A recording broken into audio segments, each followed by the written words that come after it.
Malakas-lakas ang ulan noong mga sandaling tinawagan kami mula sa opisina ng boss namin. 12:00 na noon. Kadalasan, kapag alanganing oras ang tawag sa amin, ibig sabihin lang noon ay sobrang emergency. Secret agent ang trabaho ko. Hindi ako hawak ng gobyerno. Kabilang ako sa isang grupo ng mga birador na talagang tumatrabaho ng buhay ng tao. Kahit ganito ang trabaho ko, hindi naman kami pumapatay ng mga inosenteng tao. Bago namin birahin ang target, nagba-background check muna kami. Kapag napatunayan namin na karapat-dapat ang mabura sa mundo ang target, hindi kami nagdadalawang isip na itumba yon.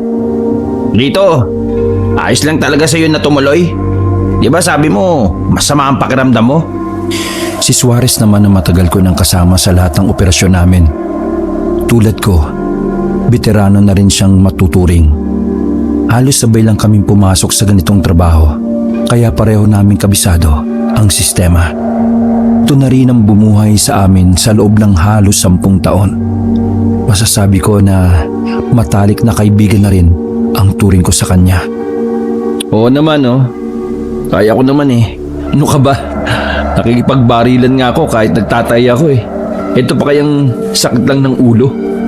Natawa ng mahina si Suarez habang nagmamaneho siya. Patungo kami sa kinaroroonan ng boss namin. Medyo mabagal lang ang pagpapatakbo ni Suarez dahil bangin na ang nasa gilid ng kalsada. Kidnapping daw, buddy. Kidnapping? Puro kidnapping yata ang mga kaso na nahahawakan natin itong nakaraan Pangatlo na ito. Tama ba ako? Paraming kaso ng kidnapping dito sa Mindanao Ewan ko ba? Mula nang dumating tayo rito, puro kidnapping na lang ang naririnig ko. Ano palang mangyayari sa isang kaso na bibigay sana sa atin sa susunod na buwan? May nag-take over na raw dun Sino? Di si Rojas. Bida-bida yun Uhaw na uhaw sa papuri. Talaga yung Rojas na yan Itumba ko na kaya yan? Hayaan mo na. Alam mo namang mga bago sa samahan, mga maligalig. Tandaan mo, naging ganun din tayo, no? Nagtawanan na lang kami ulit dahil sa napag-uusapan namin. Tinuon na lamang ni Suarez ang atensyon sa kanyang minamaneho. Makalipas lang halos ng 1 oras ay nakarating na rin kami sa bahay ng boss namin. Mansyon yon. Malawak ang bahay. Sa Mindanao, isa yata sa pinakamayaman ang amo namin na si Mr. Salik. Tumakbo kami papasok ng mansyon. Pagdating namin ng sala ay naroon na pala ang iba pa naming kasama. Napangiti si Mr. Salik nang makita kami. Hindi naman sa nagmamayabang ako, kabanong, pero isa kami sa inaasahan ni Mr. Salik pagdating sa mga kasong kidnapping. Marami na kasi kaming napagtagumpayan na kasong kidnapping. Akala ko, hindi ka makakarating ngayon dito. Sayang po ang pagkakataon, boss. At saka, kailangan po rin ng pera, no? Tumawa ng mahina si Mr. Salik at tumayo. Humitit siya ng tabako at saka lumapit sa harapan namin. Pinatawag ko kayo para sa isang mahalagang operasyon. Kaya kayo lang ang nandito. Dahil kayo ang nakikita kong karapat-dapat para sa misyon na ito. Makinig kayo mabuti. Hindi basta-basta kidnapping lang ang kasong ito. Dahil ang makakalaban nyo rito ay mga rebelde sa bundok. Yun ang unang pagkakataon na may makakaharap kaming rebelde. Kaya magkakahalo ang reaksyon ng mga kasama ko. Anak ng kaibigan kong Kano ang kinuha ng mga rebelde. Kaya nakikiusap ako sa inyo. Ayaw kong mapahiya sa kaibigan kong yon. Kaya inaasahan kong gagawin nyo ang lahat ng makakaya ninyo. Boss, ilang araw po ang palugit? Wala namang sinabi si Mr. Perkins. Basta ang sabi niya, hindi na tayo dapat mag-aksaya ng oras. Anumang oras na masayang ay mahalaga. Kaya hinati ko kayo sa 3. Pero kayo, Lito at Suarez, may isa akong idadagdag sa inyo. Alam kong kayo ang makakasundo niya. Sumipol ang boss namin at nakatingin siya sa labas. Maya-maya lang, pumasok ang isang babaeng blonde ang buhok. Matangkad, matangos ang ilong. Higit sa lahat, maganda at sexy. Hubog na hubog ang katawan niya sa fitted niyang suot. Guys, this is Maggie. She's from Canada and she will be our temporary ally. Bakit temporary? I mean, bakit ka kumuha ng foreigner na tao? English please, so Maggie can understand what we're talking about. Why just only temporary ally? Ayun. Maggie is the personal bodyguard of Mr. Perkins' son. So, she will come with you guys. Ngumiti ng malapad si Maggie. Sa tindig pa lang niya ay alam na namin na hindi siya basta-bastang babae lang. Kakaibang dating niya sa akin, Kabanong. Parang siya yung tipo ng tao na pwede mong biruin pero isang beses lang. Hello guys, I'm Maggie and I'm working for Aldrin Perkins in almost 7 years. I hope we can work together well. Hindi mawala-wala ang ngiti ng mga kasama namin. Bumubulong pa nga sila na naiinggit sila kasi nasa grupo namin si Maggie. Sobrang ganda naman kasi talaga ni Maggie, Kabanong. Mukha siyang Barbie. Hindi ka talaga maniniwala sa una na isa pala siyang personal bodyguard. Hello Maggie. We are your buddy. Let's do this smoothly, okay? Uy, anong smoothly? Boss, manyak oh. Shh! Mag-English kayo. From now on, kapag kasama nyo si Maggie, you're required to use English language. Clear? Maggie, welcome to the group. I think little like aray. Ano ba? Oh, what are you talking about, Suarez? Don't confuse Maggie. Natawa-tawa pa si Suarez sa pag-i-English ko. Alam ko naman kasi na hindi bagay. Pero wala namang kaming choice kundi mag-adjust sa kanya na kasama namin. Ayos lang naman sa akin kasi kahit papaano natuto kong mag-English dahil sa mga naging kliyente ko noon. Pinalo ng malakas ni Mr. Salik ang lamesa para agawin ang atensyon naming lahat. Listen, this is the most risky mission of our life. So please, follow my order. Before you go tomorrow morning, I will give you all the things you need. I will also make a plan and strategy. All the detailed info we'll discuss later. We just wait to Mr. Perkins' arrival here. Boss, if you rate the risk, how many rate? Sandaling napaisip si Mr. Salik habang nakahawak pa sa kanyang baba. Based on my observation, the rate is 80 to 90%. That means it's life and death situation. With all due respect, boss, is the son of Mr. Perkins is a high profile? According to my, pre, ano bang English dun sa pag-collect ng data? Gathering, pre. According to my gathering data, it seems that Mr. Perkins' son is so very important person. Aldrin Perkins is the appointed CEO of their company in Canada. Maggie is right. So please, do everything you can to save Aldrin. For now, you can eat while waiting for Mr. Perkins. Manang Lolit made a soup for this cold season. Sandaling bumukod sa amin si Mr. Salik at Maggie. Habang ang iba naman naming kasama ay dumiretso sa kusina para kumuha ng niluto ni Manang Lolits. Napaupo na lamang kami ni Suarez sa sofa, napapailing at nawiwindang sa mga nangyayari. Ay, naku naman, pambirang buhay to. Mas lalong sumakit ang ulo ko dahil dyan sa Inglisa na yan eh. Ewan ko ba? Alam mo, nagtataka ako eh. Kung personal bodyguard siya ng anak ni Mr. Perkins, anong nangyari at bakit nakidnap? Isa lang ibig sabihin niyan, pre. Mababang uri lang itong si Maggie.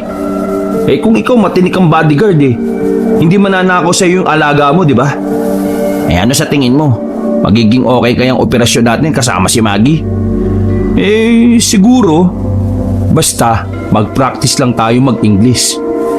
Diyos ko, ang dami kong ang gustong isuggest pero dahil hindi ako marunong, hirap na hirap ako. Hindi na lang ako ganong nagsalita eh. Basta, magtiwala na lang tayo kay boss. Hindi naman niya siguro tatanggapin ang trabahong ito kung alam niyang hindi natin kaya, di ba? Sumunod na lamang kami sa kusina para makikain. Mga ilang sandali lang ay dumating na si Mr. Perkins. Pinaliwanag sa amin lahat ng gagawin. Kasama na ron ang mga kondisyon ni Mr. Perkins. Ayon kasi sa kanya, ay nakakatransaksyon na niya ang leader ng mga rebelde na kumuha sa anak niya.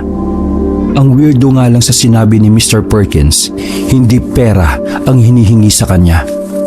Ang gusto raw ng rebelde ay 10 katao kapalit ng anak niya. Wala siyang maibigay kaya minadali na niya kaming kumilos. May mga bakanting kwarto sa bahay ni Mr. Salik kaya doon na muna kami nagpalipas ng gabi. Pero nilalagnat ako noon kaya hindi ako makatulog. Lumabas ako ng kwarto namin para sana humingi ng gamot kay Aling Lolits. Bago ako makababa, narinig kong nag-uusap si Mr. Salik at si Mr. Perkins sa sala. Kasama nila si Maggie nung mga oras na yon. Believe me or not, but according to my people, the rebels look like a monster. They have blacky face, a pointed nose and ears. They also have fangs. Are you saying that the rebels are not human? I'm not sure. I prefer not to believe that information. But all my people keep saying the same thing. I'm bothered. I'm worried to your men. What if the rebels are not human? Honestly, Mr. Perkins, this is the first time that I hear this kind of information. But trust my men, they're veterans in this field, so you don't need to worry. Human or non-human, they can face it without hesitation. I trust you and your men. I'm just worried. If they die, there's no hope to save my son. Mr. Perkins, don't lose hope. We will do everything we can to save Aldrin. What are friends for? Thank you so much, my friend. Hindi na ako bumaba ng sala. Bumalik na lang ako sa kwarto namin. Mas lalo kong hindi nakatulog noong mga sandaling yon. Iniisip ko kasi kung ano ba talaga ang pinag-uusapan nila. Kung totoo bang hindi mga tao ang mga rebelding maaari namin makasagupa. Para makatulog ay naglinis na lang ako ng baril. Nilinis ko na rin ang baril ni Suarez habang humihilik na siya. Ano ko yung sinasabi ni Mr. Perkins? Bakit kaya hindi sinabi sa amin yung kanina? Alam ko na. Itatanong ko na lang kay Maggie bukas. Sige pa, yan. Oh. Uy, nanaginip na naman tong siraulo na to. Bastos na naman siguradong panaginip nito. Kinabukasan ay maaga kaming lumabas ng silid. Medyo masama pa rin ang pakiramdam ko, pero kahit papaano ay hindi na rin sobrang bigat. Nakatulog ka ba ng maayos, buddy? Nang yan, anong nakatulog? Ikaw lang hilik ng hilik dyan eh. Bago namin lisanin ng mansyon ni Mr. Salik, inulit niya ang mga bagay na dapat naming tandaan. Dinasalan pa kami ni Mr. Perkins habang nasa sala kami. Kanya-kanya kaming sasakyan noon. Kasama namin si Maggie na nagpresentang mag-drive. Bida-bida eh. Habang nasa biyahe kami, bigla kong inopen ang tungkol sa narinig kong pinag-uusapan ni Mr. Salik at Mr. Perkins. Biglang nagpreno ng malakas si Maggie at nilingon ako sa likuran. Seryoso ang mukha niya. What are you talking about? Baka sa mukha niya ang pagkukunwari na wala siyang alam. I heard the conversation of Mr. Salik and Mr. Perkins. Tell me, Maggie, is there something that we don't know? Please, tell us. Yeah, and since you asked me, I will tell you. Ibinalik ni Maggie ang tingin niya sa daan. Kaming dalawa naman ni Suarez ay naghihintay lang sa kanyang sasabihin. Mr. Perkins' private investigator discovered that the kidnappers is not a human. Let's say it's a monster. But we need to verify that information because it's hard to believe that kind of creature really exists in this era. Lang niya, pre. Tudugo talaga ilong ko dito eh. Bakit pa kasi sa atin isinama ito? Sa halip nang iisipin na lang natin kung paano maliligtas yung anak ni Mr. Perkins, iisipin din natin tuloy kung paano tayo mag-i-English. Dami mong angal. Ako naman ang nakikipag-usap eh. Tsaka, huwag ka na nga magreklamo. Dapat nga maging masaya ka pa kasi ang sarap ng may kasamang maganda, no? I'm sorry. I said to my body that it's nice to be with you. Back to the topic. You said maybe that is a monster? Did the private investigator say anything else? So we can figure out what kind of monster is that. Because here in the Philippines, there's so many monster. That's it. Ay, nako pre. Mauubusan na ako ng English eh. Wala ka bang dalang dictionary? Bahala ka dyan. Pag nosebleed ka, ginusto mo yan eh. Aside from pointed nose and ears, blacky face and large fangs, there is no other description related to that creature. Natahimik na siya nang hindi na ako sumagot. Sinamantala ko na ang pagkakataong yon para makapagpahinga naman ang utak ko. Tinuon na lamang ni Maggie ang atensyon niya sa pagmamaneho. Pre, mahinala ko kung ano yung nakita ng private investigator nila. Ano ba naiisip mo? Hindi ko alam kung maniniwala ka pero paano kung aswang pala yung nakita ng private investigator? Ano? Aswang? Napayos ng upo si Suarez dahil sa sinabi ko. Naniniwala ka ba sa aswang? Pre, tubong kapis ako, no? Maraming ganyan sa amin. Totoo yan. Pero matagal na panahon na yun. Hindi ko sigurado kung may ganyan pa rin. Pero kung sakaling aswang nga yun, pre, hindi tayo dapat maging kampante porket nakabaril tayo. Iba ang mga aswang, no? Delikado sila. Hindi naman siguro gumagawa ng kwento yung private investigator nila, no? Hindi naman siguro. Natigilan kami nang tumigil kami sa gilid. Nagtaka kami kay Maggie. Hindi naman kasi kami pumara. Oh, what's wrong, Maggie? I need to pee. Okay. You may go out. We will wait for you. Maggie, you need bantay? I can, bantay to you so you can back to us freely and safely. No, thank you. Lumabas na ng sasakyan si Maggie at naiwan naman kami sa loob. Ay, ganda talaga ni Maggie. Ang sarap, parang Maggie Magic sarap. Ay nako, hinaka talaga oh. Manyak! Pasikat pa lang ang araw noon kaya kampante naman kami sa liwanag. Halos 5 minuto na kaming naghihintay kay Maggie at nakaramdam na rin ng pagkainip si Suarez. Haba naman ang ihi nun. Saan ba nagpunta yung mistisa na yun? Tagal naman. Yaan mo na. Ganyan talaga mga babae, no? Matagal umihi. Di ba? Wala naman silang pinapagpag. Wala nga. Pero sinisigurado nilang tuyo yung pepe nila. Nagtawanan na lang kami ni Suarez. Sa mga sandaling yon, nagtawanan na lang kami ni Suarez ng mga sandaling yon. Nang makabalik si Maggie ay sumakay na rin kami ulit. Tahimik lang na minamaneho ni Maggie ang sasakyan. Dakong 12:00 na nang marating namin ang bundok na sinasabing doon dinala ang anak ni Mr. Perkins na si Aldrin. Ipinarada ni Maggie ang sasakyan sa gilid at inilabas niya ang papel na mapa. Bigay yon sa amin ni Mr. Salik para maging gabay namin. This is it. Are you ready? Siniko ako ni Suarez para ako na lang ang sumagot. Yes. We are ready. So, ready, set, go? Let's go? Tumulang si Maggie at nauna na itong naglakad papunta sa loob ng kagubatan. Habang naglalakad kami ay napansin naming ibang-iba ang galawan ni Maggie kumpara sa galawan naming mga agent. Nakahawak na kagad siya sa baril niya habang kaming dalawa ay kalmado at parang wala lang. Private security guard ba talaga ito? Parang laging takot eh.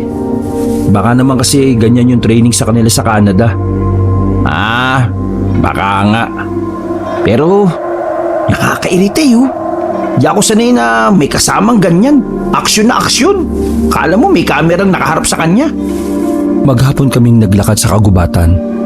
Sinusunod lang namin ang instruksyon na galing sa private investigator nila Mr. Perkins. Malapit nang sumapit ang gabi, pero hindi pa rin namin nararating ang sinasabing barangay kung saan dinala si Aldrin. Nakakapagod na. Kung ganito pala kalayong lalakarin natin, dapat pala hindi na tayo bumaba ng sasakyan eh. Inikot na lang sana natin sa kabilang daan. Pre, sinusunod natin ang nakalagay sa papel. Huwag ka nang mareklamo dyan. Tingnan mo nga si Maggie kababaeng tao. Di ko man lang narinig na nagreklamo. Paano magre-reklamo parang wala namang emosyon yan. Wala kang gabi, seryosong seryoso. Maganda sana pero para namang robot. Gagi, manahimik ka nga. Hindi naman ako maintindihan yan no. Maya-maya lang ay biglang tumigil sa paglalakad si Maggie. Tumigil rin kami sa taas ng bundok at natanaw namin mula sa ibaba ang mailaw na lugar. I think that's it. Let's hurry. Wait. Can we rest for a while? My body is getting tired because he is too weak. Uy, grabe to baka weak oh. Okay. I'll give you 5 minutes. Ha? Saan ka nakakita ng pahingang 5 minutes?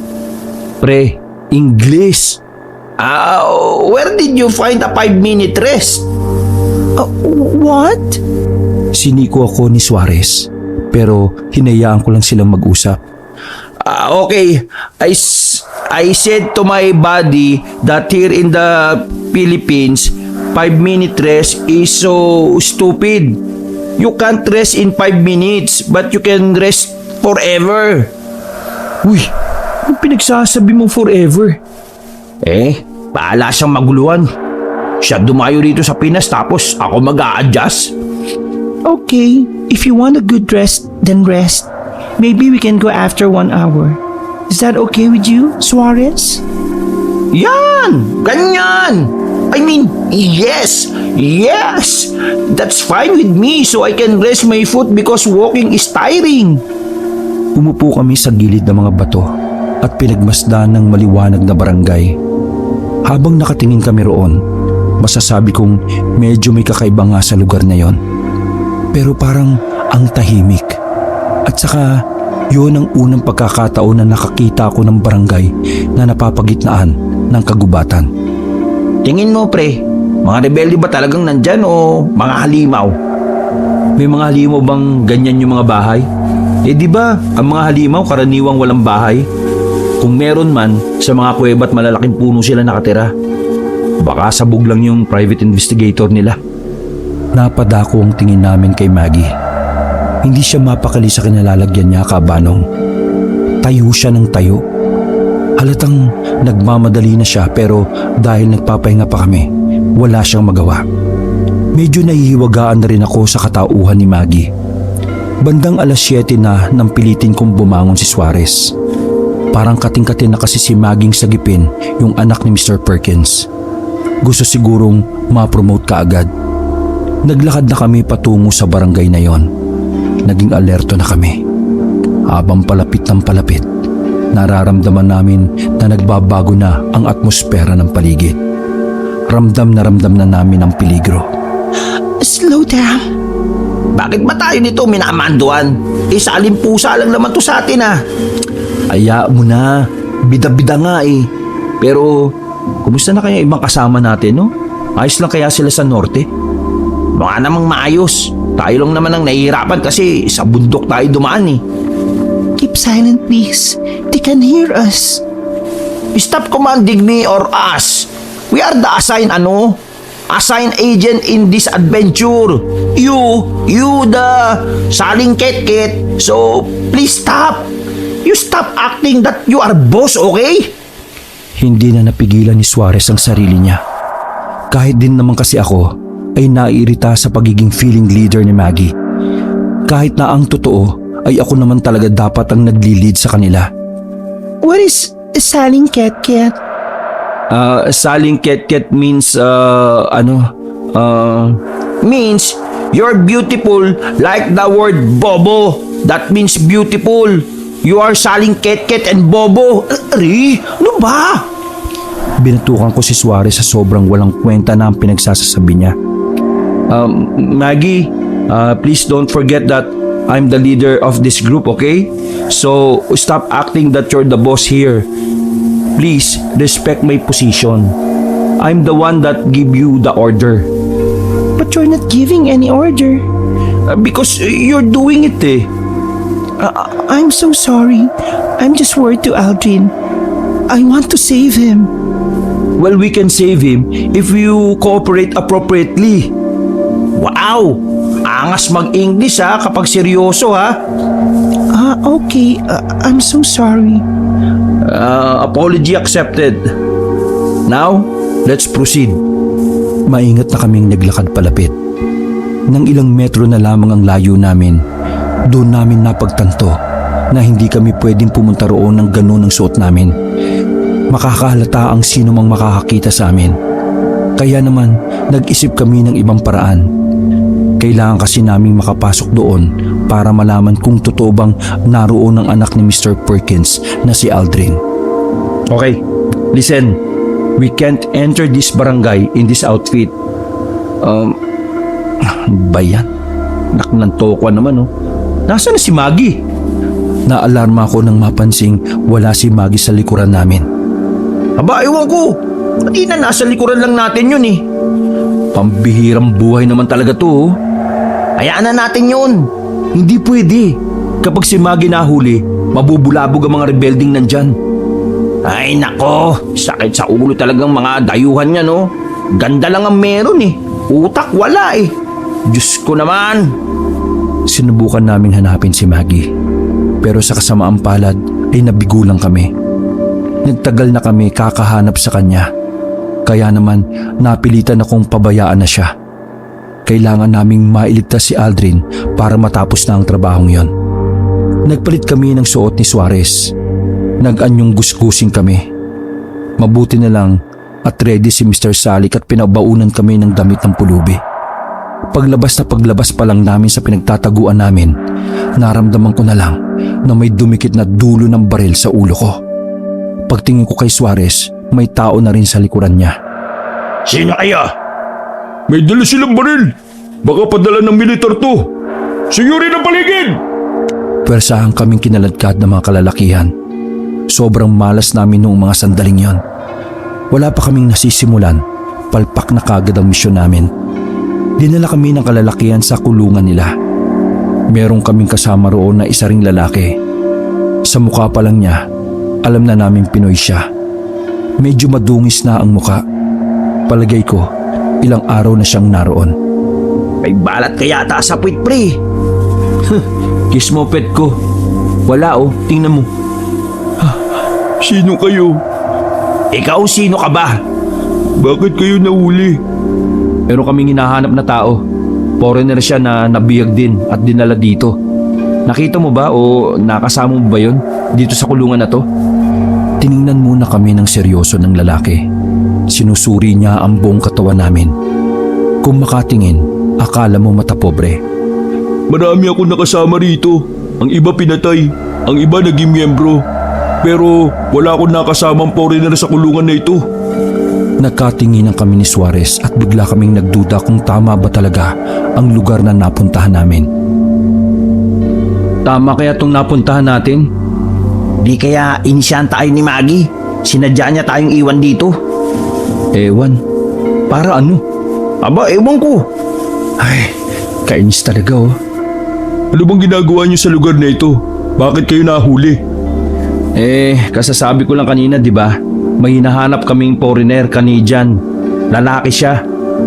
Wala dito yun. Malas nyo, dito pa kayo napunta. Bakit? Papatayin ba kami rito? Humisi ang lalaki na parabang nang iinsulto. Depende naman niya sa inyo eh. May dalawa kasi silang ginagawa. Kapag nakita nilang may potensyal kayong maging miyembro nila, gagawin nila kayong miyembro. Pero kapag wala kang kwenta, katulad ko, ibebenta ka nila sa ibang sindikato o kaya naman, papatayin ka na lang. Ibig sabihin, papatayin ka na lang nila? Tumango ang lalaki at baka sa mukha niya ang lungkot. Tanggap ko nang mamamatay ako dito. Ilang araw na ako dito pero walang pumupunta para iligtas ako eh. Pero mas maganda na sigurong dito ako mamatay kaysa mamatay ako sa palad ng mga humahabol sa akin. Bakit? Sinong humahabol sa'yo? Hindi mo na kailangan malaman. Wala naman kayong magagawa eh. Napasandal at napabuntong hininga na lamang kami ni Suarez. Ilang minutong namayani ang katahimikan. Hindi na namin alam kung anong oras nun. Parang 11:00 na yata nang marinig naming parang natataranta ang mga rebelde. Hindi na muna namin pinansin ang nangyayari. Buddy, wala namang halimaw dito eh. Eh di kalokohan lang yung sinasabi ng private investigator na yun. Hindi nga natin alam kung tama ba yung lugar na ito eh. Kaya hindi rin natin pwedeng sabihin na hindi totoo yun. Manahimik ka na lang muna dyan, nag-iisip ako. Mga aswang! Napatingin kami sa lalaki na diretso lang ang tingin sa labas ng kulungan. Napukaw niya ang atensyon namin. Aswang? Ano ibig mong sabihin, pre? Nandyan na naman ang mga aswang. Nasa paligid. Yun ang dahilan kung bakit natataranta ang mga rebelding nandito. Hindi militar ang mahigpit nilang kalaban, kundi aswang. Sa hindi malamang dahilan, nagtayuan ang mga balahibo ko. May mga aswang dito? Sigurado ka ba dyan? Ngumiti ang lalaki ng nakakaloko. Nagpunta kayo rito nang hindi alam kung anong meron sa lugar na ito. Pre, masyado yata tayong nakatuon sa mga rebelde. Kaya hindi natin nakita yung ganitong anggulo. Maraming aswang sa kabundukan. Bumababa sila para kumuha ng tao. Sa katunayan, bago ako mapunta rito aswang ang may hawak sa akin. Teka, sandali. Aswang ka? Nasa kalagitnaan ako ng pagtakas mula sa mga humahabol sa akin nang bigla kong may makasalubong ng mga kalalakihan. Wala silang damit pang itaas. Pantalon lang ang meron. Tapos, inarang nila ako. Nang makita ko yung mga mukha nila, doon ko na napatunayan na aswang sila. Kinaladkad nila ako sa kagubatan kasama ang iba pa nilang mga nakuha. Akala ko mamamatay na ako eh. Pero dumating si Mang Waldo, ang leader ng rebelding grupo rito. Pinagbababaril nila yung mga aswang. Tapos sa kanila kami kinuha para gawing pagmamay-ari nila. Ano? Totoo ba yan? Baka mamaya dahil sa gutom kaya kung ano-ano na lang yung pinagsasabi mo dyan ha? Hindi ko kayo pinipilit maniwala. Bahala kayo. Teka. Sabi mo, aswang. Tapos, laban sa rebelde. Marami bang aswang yon? Marami sila. At hindi sila basta aswang. Dahil tulad nila Mang Waldo, mga rebelde rin sila. Tinatawag silang rebelding aswang. Teka. Masyado na yatang OA yan ha? Rebelding aswang? Kailan pa nagkaroon? Kung ayaw mong maniwala, sumali ka kina Mang Waldo. Para ikaw, isama ka nila sa pakikipaglaban sa mga aswang na yun. Nanahimik si Suarez nang maramdaman niyang parang napahiya siya. Sinenyasan ko na lang muna siya na ikalma ang bibig. Dahil palagay ko ay kailangan naming marinig ang kwento ng lalaki. O sige, sabihin mo, papaanong nakalaban ng mga rebelde dito yung mga aswang na yon? Base sa mga nakasama ko dito na mas nauna pa sa akin, yung mga kalaban nila Mang Waldo na rebelde, nagpa-convert daw sa aswang. Mas makakalamang kasi sila kapag aswang sila kumpara sa normal na rebelding tao lang. Kaya kayo, kung gusto nyo makatakas dito, maging miyembro kayo ni Mang Waldo. Yun lang ang paraan para makalis kayo ng kulungan na ito. At kung ako sa inyo, iwasan nyo yung mga aswang. Hindi kayo mananalo sa kanila. Bakit ayaw mong sumama sa amin? Mas maayos na ako dito, no? Kung lalabas ako, papatayin din ako ng mga humahabol sa akin. Sino nga bang humahabol sa'yo at takot na takot ka? Tumingin ng seryoso ang lalaki. Humugot siya ng malalim na paghinga. Isang sindikato na nag-aalaga rin ng mga aswang at binibenta sa ibang bansa. Nawindang ako sa sinabi ng lalaki. Hindi ko inakala na may mas malala pa pala na sasabihin siya. Nahihirapan akong intindihin kung papaanong nagagawang makapagbenta ng aswang. Gayong napakahirap naman nun hanapin. Alam ng mga sindikato na yun kung saan kukuha ng aswang at kung papaano magparami. Isa ako sa mga naging tao nila. Kumalas ako sa kanila nang gawin din nilang aswang yung pamilya ng isang kasamahan namin. Mga aswang din ba yung mga sindikato na yan? Hindi. May alam lang sila sa mga eksperimento. Hindi sila mga Pinoy. Kaya dapat mamatay sila kasi sisirain nila ang pamumuhay ng ibang probinsya. Yung mga aswang kasi na ginawa nila, nakawala. At malakas ang kutob ko na ang mga rebelding aswang, sila rin ang gumawa. Kung totoo man lahat ng kinwento mo, ibig sabihin lang, nasa panganib talaga yung lugar na ito. Kung hindi tayo aalis dito, abay mamamatay tayong lahat. Tama ka. Lalo pa tumahawak din ng baril ang mga aswang. Kaya kung ako sa inyo, gawin nyo ang alam nyong makakatulong sa inyo. Hindi kami basta-basta pwedeng sumali sa kanila. May kasama kaming nawawala at kailangan din namin siyang makita. Ano? Kasama? May kasama kaming foreigner, babae. Ewan ko ba sa siraulong yun kung saan nagpunti. Sinetap yata kami para sa kanya mapunta lahat ng papuri kapag natapos na namin ang dapat naming gawin. Hindi na nagsalita pang lalaki. Pinagmasdan na lang namin ng mga tao na natataranta. Karamihan sa kalalakihan ay may hawak na baril. May ilang sandali lang, narinig na naming may mga putukan na. May mga sumisigaw na rin na may mga umaatake na ron na aswang. Hoy, Ali, anong nangyayari? Tinanong ko ang ali na dumaan sa harapan ng kulungan. Ang mga rebeldeng aswang! Ay nako, nasa labas na naman ng barangay. Paano gagawin natin? Hindi tayo makalabas dito. Nang may dumaan na armadong lalaki, ay nakiusap ako sa kanya na buksan ang kulungan. Pinagbigyan naman nila kami.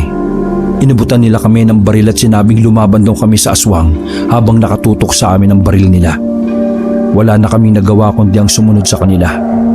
Hawak-hawak namin ang Armalite nang pumunta kami sa frontline. Ito na ba yung mga bagong bihat? Oo, Kawaldo. Kinuha na namin para may pandagdag tao na rin tayo. Tiningnan kami ni Mang Waldo. Nakakatakot siyang tumingin. Para siyang manginginain. O sige, marunong ba kayong makipagpatayan? Nagkatanguan kami ni Suarez. Subukan nyo kami. Papakita namin sa inyo kung paano sindakin ng mga aswang na yan. Ba, ayos to ah. Medyo mayabang. O sige, makita nyo yabang nyo. Pauna kayo! Nagkakangisian lang kami ni Suarez. Wala silang kalam-alam na kabilang kami sa special unit ng agency namin. Pumorma kami ni Suarez. Kita namin sa mga reaksyon nila na para silang nagulat at namangha. Be alert, buddy. Okay. Lumabas kami sa pinagtataguan namin. Nakita namin ang mga rebelding aswang na pagapang-gapang sa lapag at sa katawan ng puno. Ang iba ay may mga hawak ng baril. Nang magpaputok na sila ay saka kami gumanti ng putok. Sa tagal na namin ni Suarez sa samahan, sisiw na lang sa amin ang mga ganong sabayan. Kung meron man kami kinatatakutan kapag nakikipagbarilan kami, yun ay ang posibilidad na may maghagis ng bomba. Buddy, sa gilid!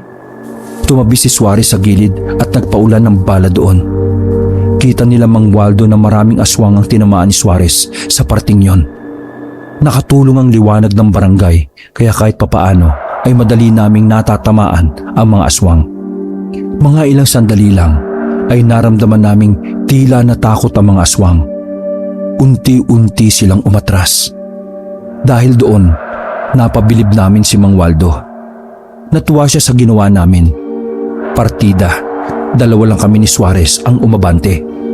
Bakit ang galing niyong makipagsagupaan? Tinutukan kami ni Mang Waldo ng baril. Mga militar kayo, no? Nako, hindi po. Pero dati kaming miyembro ng rebeldering grupo. Wala pang 5 buwan. Nabuwag kami dahil sa mga rebelding aswang. Siniko ko si Suarez para sakyan niya ang sinasabi ko. Oo, tama siya. Nabuwag yung samahan namin nang lusubin kami ng mga aswang. Mga rebelde din kayo. Sige nga, sino ang commander ninyo? Si Commander Salik. Napatay na siya ng mga aswang. Commander Salik? Aba, di ko yung kilala. Pero anong ginagawa niyo sa lugar namin? May masama kayong balak, ano? Umiling-iling ako at nagpatuloy lang sa pagkukunwari.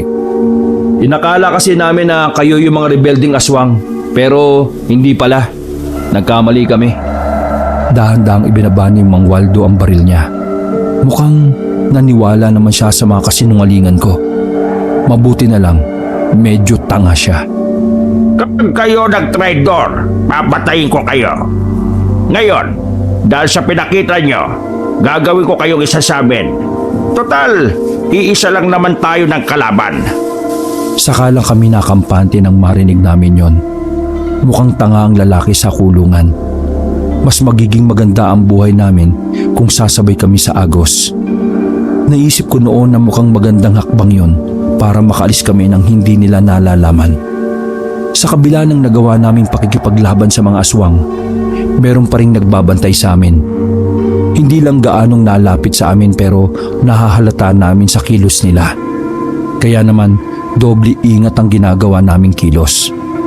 Nagpapahinga na kami noong mga sandaling yon nang lumapit sa amin si Mang Waldo.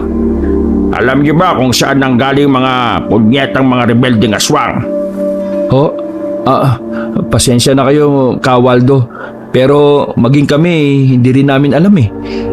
Nagulat na lang kami isang gabi, inatake nila kami at kinuha yung mga gamit namin.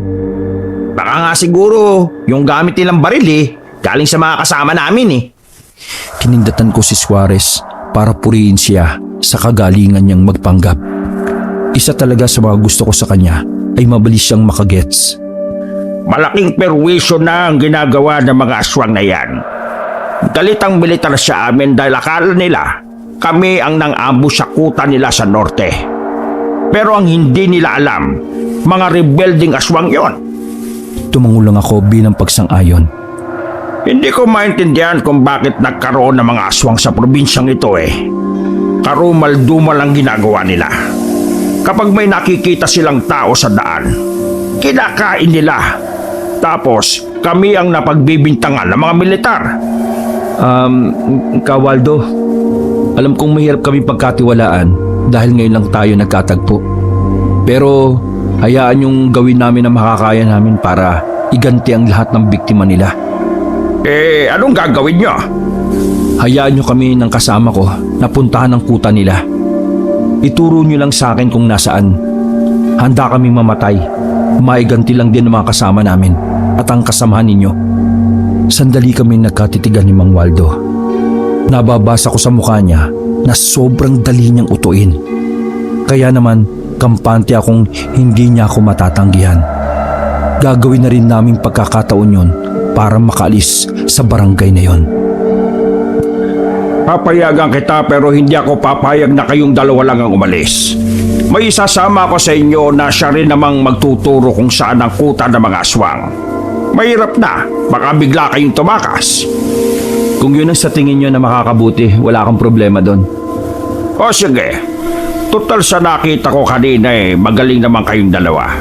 Kapag naubos nyo mga aswang, may gantimpala ako sa inyong dalawa. Maya-maya ay aalis na kayo. Ipapahanda ko na lang ang mga makakasama ninyo. Naglakad na palayo ang pinuno ng mga rebelde. Nang masiguro ni Suarez na wala nang makakarinig sa usapan nila, ay saka na ito nagsalita. Bakit kaya ang bilis magtiwala sa atin no? Di kaya may binabalak din siyang masama sa atin? Wala, sadyang utu-utu lang talaga. Ngayon lang kasi nakakita ng magagaling Buddy, isasama natin sa pag-alis nung lalaki sa kulungan. Gagi, paano yun? Di ba may kasama tayong tauhan ni Mang Waldo? Tsaka isa pa, ayaw naman ng lalaking yun na umalis sa kulungan. Akong bahala. Makalipas ang ilang sandali ay nakita naming tinitipon na ni Mang Waldo ang mga makakasama namin sa paglusob sa mga rebelding aswang. Sinamantala naming abala sila para puntahan ng lalaki sa kulungan. O di ba? Tama ako. Mas ligtas kayo kung kakampi kayo sa kanila. Nandito kami para kunin ka dyan. Umiling ang lalaki. Hindi ako sasama. Mas delikado ako kapag wala ako dito. Kailangan mo umalis dito. Mamamatay ka rin naman eh. Gawin mo ng makabuluhan. Kulit mo. Hindi ako makakalis dito dahil hindi rin naman ako marunong lumaban. Wala akong silbi sa paningin nila. Akong bala. Alam ko kung paano ka makakaalis dyan. Kaya sumama ka sa amin. Malakas ang kutob ko na may tutulong ka sa trabaho namin. Ano nga palang pangalan mo? Dingdong ang pangalan ko. Wow! Dingdong Guantes! Asawa ni Marian Ginera! Lisa mo na. Sumama ka sa amin. Hindi na nagsalita pa si Dingdong. Nakatingin lang siya sa likuran ko habang nanlalaki ang mga mata. Pagharap ko ay bigla akong kinabahan. Hindi ko namalayan na nasa likuran ko na pala sila Mang Waldo. Bakit mo gustong palabasin yung taong yan?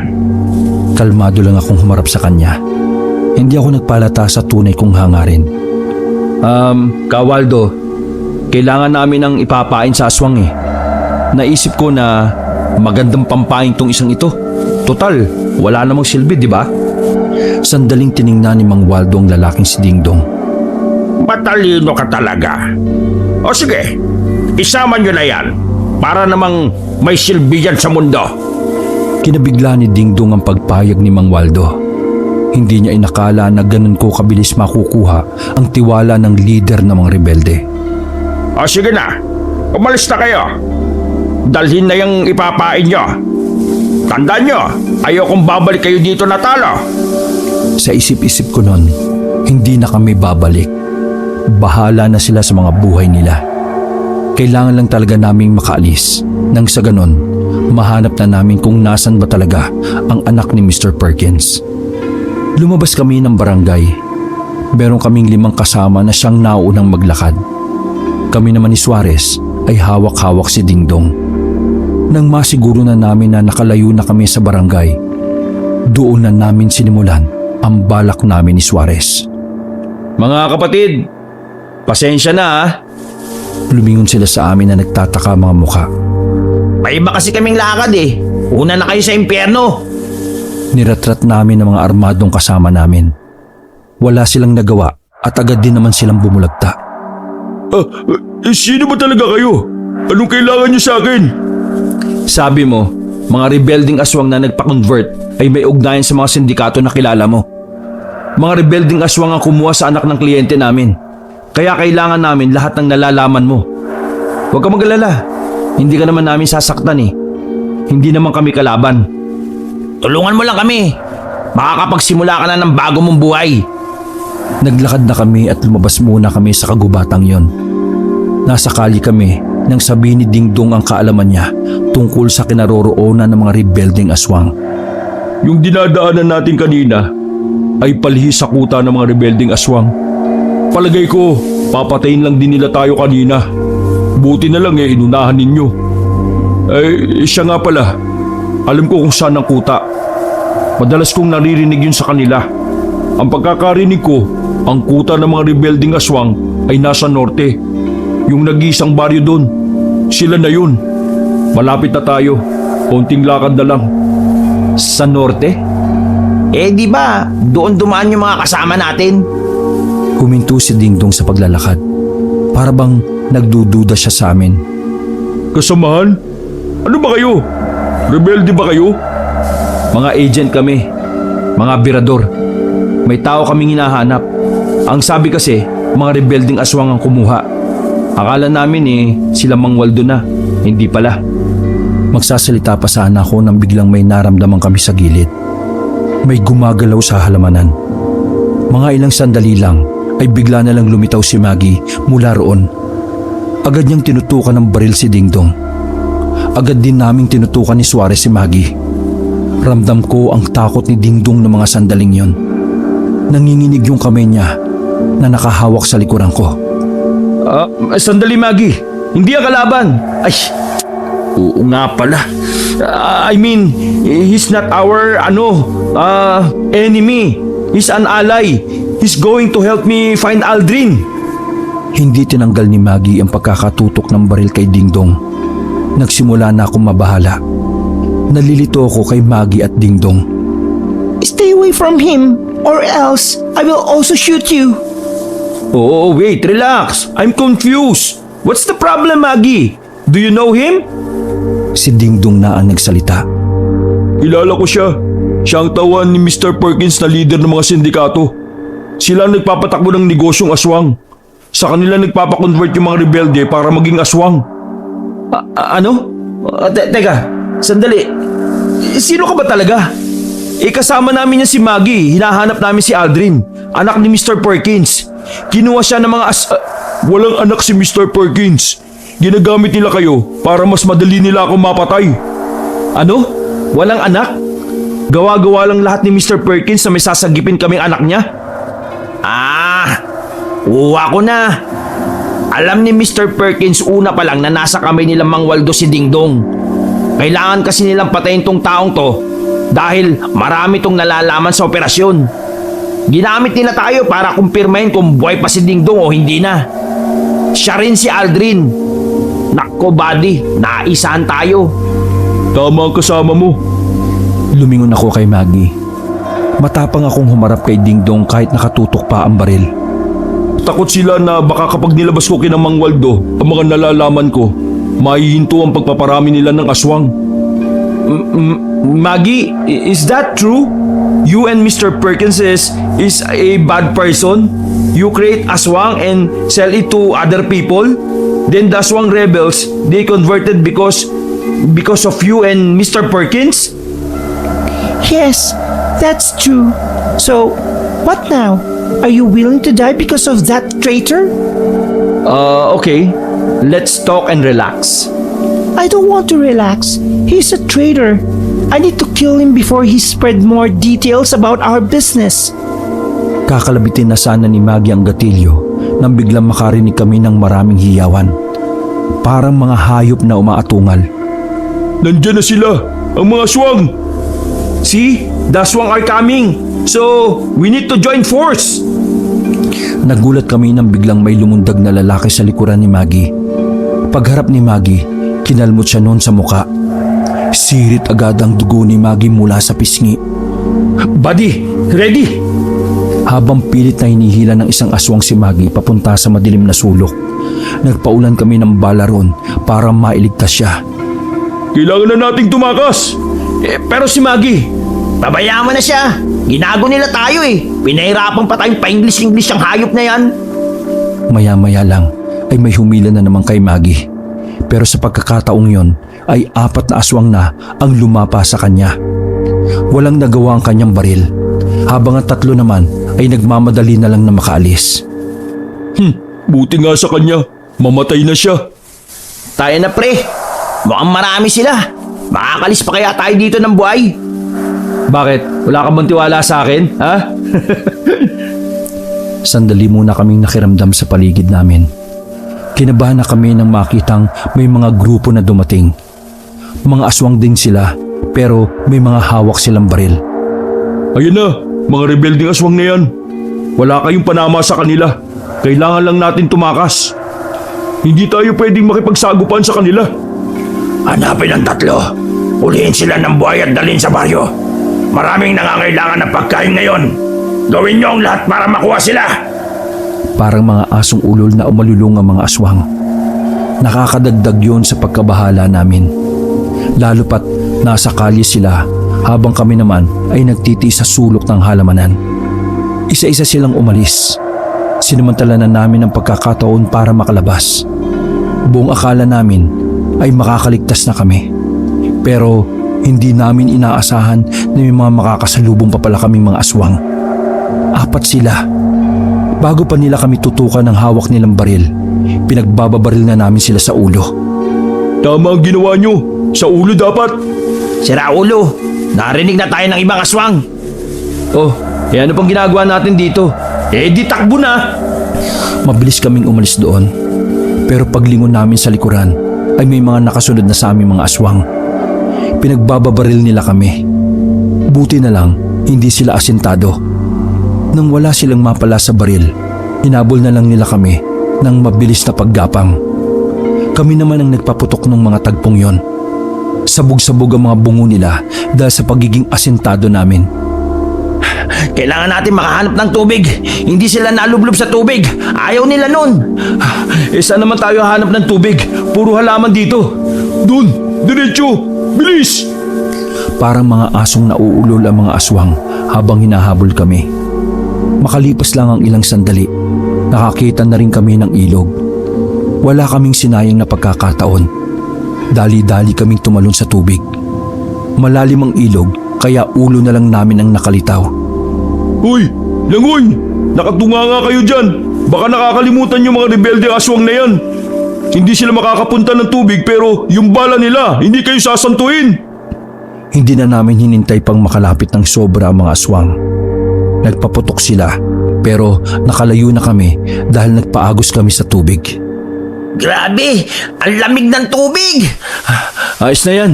Kesa naman, ikaw yung maging malamig. Sa puntong yun pa lang ako nakahinga ng maluwag. Hindi na kami nagawang sundan pa ng mga aswang kabanong. Galit na galit sila sa amin. Kung maaabutan lang siguro nila kami, baka buto-buto na lang kami. Umahon din kami nang masiguro naming nasa malayo na kami. Ginaw na ginaw kami pareho. Pero tiniis na lang namin kesa naman maging sisig kami ng mga aswang. Pumesto kami sa tapat ng punong mangga. Sana tayo dadaan ngayon. May daan pa ba rito? Hindi ko alam. Basta tumbukin na lang natin yung mga punong yan. Kahit labig na lamig kami, ay nilakad pa rin namin ang daan. Hindi namin alam kung saan kami dadalhin ng daan na yon. Ang iniisip na lang namin ay makaalis kami sa kagubatan na yon. Pasikat na ang araw, pero nasa kagubatan pa rin kami. Kampante kami na nakalayo na kami sa mga humahabol sa aming aswang. Hoy ikaw, Dingdong, saan ka na ngayon kung sakaling makalis na tayo rito? Di ko alam. Diba sabi ko naman sa inyo na maraming umahabol sa akin. Kapag nakalis tayo rito, maliit na ang mundo ko sa labas. Gusto mo ba, sumama ka na lang sa amin? Magtrabaho ka sa amin. Hindi ako pumapatay ng tao katulad ninyo. Marami namang ibang trabaho sa organisasyon namin eh. Mukhang matalino ka naman. Pwede ka sa planning team. Umiling lang si Dingdong. Hindi na namin siya pinilit kung talagang ayaw niya.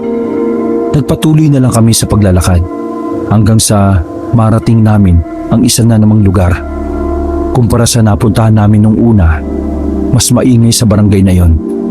Parang abala lagi ang mga tao dahil sa lahat ng nandoon ay gumagalaw. Nasa labas lang kami ng bukana habang nagdadalawang isip kung papasok kami. Bago pa kami nakapagdesisyon, may isang matandang babae na ang nakapansin sa amin. Lumapit siya ng bahagya. Nakangiti niya kaming kinausap na parabang matagal na niya kaming kilala.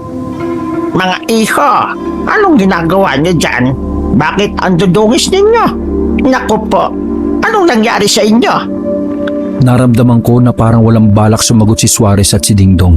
Kaya ako na lang ang tumugon. Ano po kasi, naligaw po kami.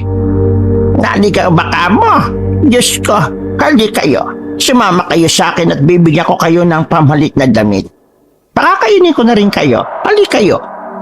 Hindi na kami nag-inarte pa. Medyo sumama na rin kasi ang pakiramdam namin dahil sa natuyong damit. Sumunod kami sa matandang babae. Lahat ng nakakasalubong namin ay humingiti. Hindi sila yung parang unang beses lang makakita ng tao. Parang welcome na welcome talaga kami kahit hindi nila kami kilala. Nakarating kami sa bahay na hindi naman gaanong kalawakan ng bakuran. Masasabi kong katamtaman lang pero nakaka-relax dahil maraming mga halaman na tanim. Dito na muna kayo sa bakuran, ha? Hindi pa kasi ako nakakapaglinis sa loob. Kukuha lang ako ng mga damit na masusuot ninyo, tapos doon na kayo sa may banyo na yun magpalit, ha? Saglit lang. Maraming salamat po sa inyo. Naku, buti na lang mababait yata mga tao rito. Samantalahin na natin ang pagkakataon para makapagpahinga. Safe kaya tayo dito? Mukha namang safe na tayo dito. Malayo na tayo sa mga aswang, no? Pero nasa norte tayo eh. Malaki ang norte. Nasa malayong norte na tayo. Huwag ka mag-alala. Bumuntong hininga na lamang si Dingdong. Hinintay na lang namin ang matanda na makabalik. Pero magki-15 minutos na ay nasa loob pa rin siya. Gusto na sana naming puntahan sa loob ang matanda sa pag-aakalang baka napano na siya. Lalapit na sana kami sa pintuan pero lumabas na ang matanda. Nako, pasensya na ha. Nahirapan akong humalap ng kakasya sa inyo. Yang mga damit na yan damit ng Mr. Conan na mayapa na. Huwag kayong mag-alala, hindi naman yun nagmumulto. Natawa na lang ako sa pabirong sinabi ng matanda. Ano po bang pangalan ninyo? Tawagin nyo na lang akong Manang Fe. Yan ang pagkakakilala sa akin dito. Manang Fe, anong lugar po ba ito? Bakit parang abala lahat ng tao sa bawat kabahayan? Nasa baryo Masinloc kayo. Ang huling barangay ng Norte. Piyesta kasi rito ngayon ng anak. Kaya lahat talaga ng residente dito ay hindi makanda o gaga. Pinaghahandaan kasi namin ang pagdating ng namumuno sa amin mamayang gabi. Nagkatinginan na lang kaming tatlo. Agad kaming nagpalit ng damit. Pagkatapos ay naghain si Manang Fe ng mga kakanin dahil yun lang daw ang naihanda niya. Masarap naman ang nakain namin. Laking pasasalamat pa nga namin dahil talagang nangihina na kami sa gutom. Makalipas ang ilang minuto, naglagay ng papag si Manang Fe doon sa bakuran. Kasya naman kaming tatlo doon. Pero ang hindi lang namin maintindihan ay kung bakit hindi niya kami pinapapasok sa loob ng bahay niya. Ganun pa man, hinayaan na lang namin at di na lang kami nagtanong. Ang mahalaga, meron kaming natuluyan kahit na sandali lang. Nakaidlip kami kahit na siksikan kami sa papag. Nagising lang kami nang makarinig kami ng malalakas na tambol. Ramdam na rin namin ang lamig ng panahon. Saan kaya si Manang Fe? Mabuti pa, tingnan mo doon sa loob. Tumayo si Suarez at lumapit sa pinto. Pero nakakandado pala ang pintuan. Buddy, wala Tingin ko, dapat na tayong umalis. Masama ang... Nakto, buti naman at gising na kayo. Sumama na kayo sa akin. Napatingin kami kay Manang Fe. Nakapapasok lang ng bakuran. Manang, saan po kayo nagpunta? Sa kaibigan ko, makikikain tayo dali habang wala pang gaanong tao sa kanila. Tumayo na kami kagad. Nahiya naman kaming tanggihan kaya sumama na lang kami. Habang naglalakad na kami sa daan, ay nakakasalubong pa namin ng mga nagtatambal. May parada pala sila. Nagtaka lang kami kung bakit kakaiba yung bitbit na ribulto ng mga lalaki sa parada. Isang lalaking nakahubad na ribulto ay may sungay ng kambing. Weirdo naman yan.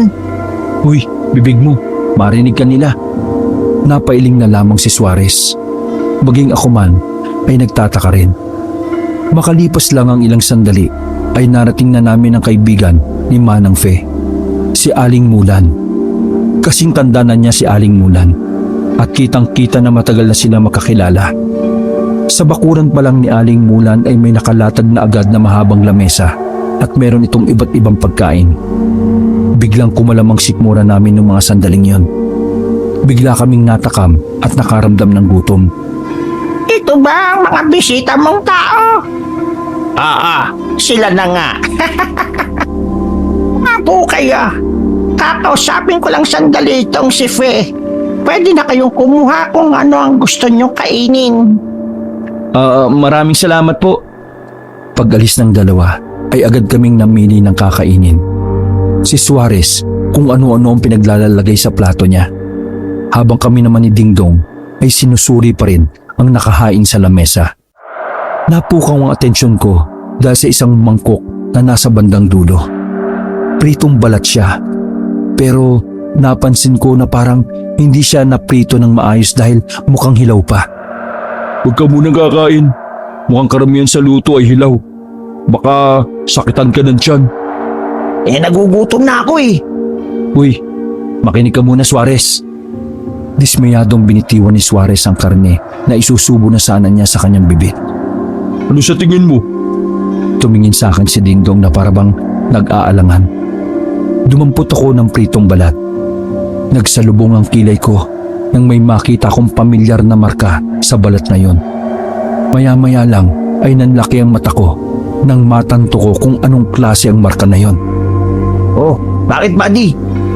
Pre, tingnan mo yung marka na nasa balat. Lumapit si Suarez at tiningnan niya yon. Katulad ng marka na nasa pritong balat ang tattoo na nasa braso namin. Ang tattoo na yun ay palatandaan ng pagiging miyembro ng samahan namin. Gaagi! Tatak natin yan ah! Oo, ibig sabihin, kinatay nila yung mga kasama natin.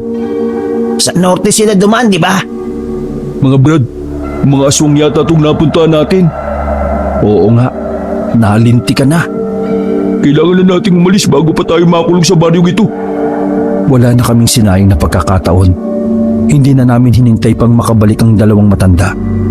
Lumabas na kami ng bakuran. Gusto na sana naming makalabas ng barangay na yon. Pero sa bukana pa lang ay nakita naming may mga dumating. Dali-dali kaming gumilid. Ayan yung mga rebelding aswang. Walang niya. Barangay din ata nila itong lugar na ito. Panyemas talaga oh. Ang malas naman natin. May balat ka ba sa puwet, Dingdong? Ang isipin natin ay kung paano tayo makakaalis rito. Kapag tayo nahuli rito, katapusan na natin. Huminto ang mga rebelding aswang sa mismong tapat ng bahay na pinagtataguan namin. Akala namin ay naramdaman nila kami. Yun pala, iihi lang yung pinaka-leader sa gilid. Kanyang alaga yan oh. Parang uod. Ang liit ang putik.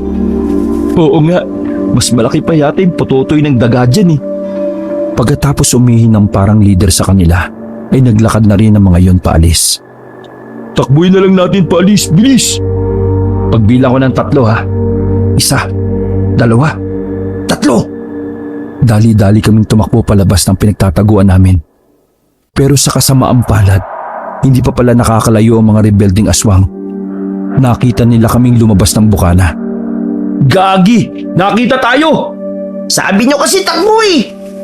Hindi magkandara pa ang mga aswang sa kakahabol sa amin. Dala na rin siguro ng pagkataranta. Mabilis kami nakarating sa kalye kung saan daanan ng mga sasakyan. May sasakyan! Parahin natin, bilis! Agad kaming gumitna para harangin ang truck habang medyo malayo-layo pa ang mga aswang. Nang makalapit na ang truck, ay huminto yun sa harapan namin. Ano ba tingin nyo ginagawa ninyo? Magpapakamatay ba kayo, ha? Pasakayin nyo kami. Hinahabol kami ng mga aswang. Aba, Diyos ko, aswang pa. Bahala kayo. Kapag hindi mo kami pinasakay, papatayin kita. Nilabas ni Suarez ang ninakaw niyang kutsilyo kina Manang Fe at Aling Mulan. Dahil doon ay nasindak namin ang manong driver. Wala siyang nagawa kundi ang isiksik na lang kami sa loob ng truck. Ay, sige na. Huwag nyo lang ako sasaktan. Napilitan na lang ang matanda na pasakayin kami. Para kaming sardinas na siksikan sa loob. Halos hindi na nga nakapagmaneho ng maayos ang driver. Kahit nasa sasakyan na kami, humahabol pa rin sa amin ang mga rebelding aswang. Ang iba sa kanila ay may mga hawak na baril. Ano ba talagang humahabol sa inyo? Bakit bumabaril? Rebelding aswang! Ha? Rebelding aswang? Nang makasampa na ang ibang aswang sa likuran ng truck, ay mas lalong binilisan ng matanda ang pagmamaneho. Dahan-dahan lang. Baka mabangga naman tayo. Sige Manong, paliparin mo hanggang langit ha! Mas natakot pa akong mamatay sa aksidente kaysa sa mga aswang. Pero dahil sa sobrang bilis, ay nagkalaglagan na ang mga aswang. Hindi na rin nila kami nagawang habulin nang makarating na kami sa bayan. Paghinto namin sa gilid ay bumaba na rin kami. Takot na takot ang manong na pinaharurot ang truck. Napaupo na lang kami sa gutter. Buntong hininga na lamang ang nagawa namin. Ilang araw din kaming nagpagala-gala sa bayan. Para kaming naging pulubi. Hindi agad kami nakarating sa agency dahil na rin sa wala kaming masakyan. Mabuti na lang ay isa sa mga ka-agent namin ang nakakita sa amin. Nakauwi at isinama na namin si Dingdong. Nakasali siya sa amin pero sa opisina siya na destino.